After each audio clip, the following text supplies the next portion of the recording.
మూసీ నది పరివాహక ప్రజలు మంచి వాతావరణంలో బతకాలని అన్నారు మహబూబ్ నగర్ ఎమ్మెల్యే ఎన్ఎం శ్రీనివాసరెడ్డి. ఆ ప్రాంత ప్రజలకు స్వచ్ఛమైన నీరు, గాలి ఇవ్వాలనేదే ప్రభుత్వం ఆలోచన అని ఆయన స్పష్టం చేశారు. మూసీ ప్రాజెక్టు కోసం లక్షల కోట్లు ఖర్చు చేస్తున్నారంటూ హరీష్ రావు చిల్లర రాజకీయాలు చేస్తున్నారని మండిపడ్డారు.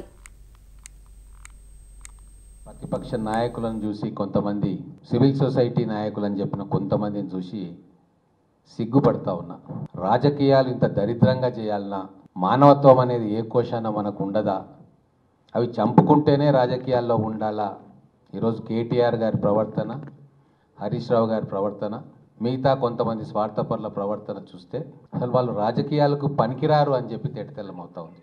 ఎందుకు ఈ మాట అంటున్నానంటే, ఈరోజు మూసీ పరివాహక ప్రాంతాల్లో ఆ మురికి కూపంలో గత 30-40 ఏళ్లుగా అక్కడే నివాసం ఉండి ఒక 2 తరాలు ఆరోగ్యాలు పోగొట్టుకొని నాశనం అవుతుంటే, కనీసం తెలంగాణ రాష్ట్రం వచ్చిన తర్వాతనైనా వాళ్ళ గురించి ఆలోచించి వాళ్ళని అక్కడి నుంచి తీసుకొచ్చి కాలుష్యం లేని దగ్గర వాళ్ళను రీసెటిల్మెంట్ చేయాలన్న ఆలోచన వీళ్ళకి ఈరోజు కలగలే.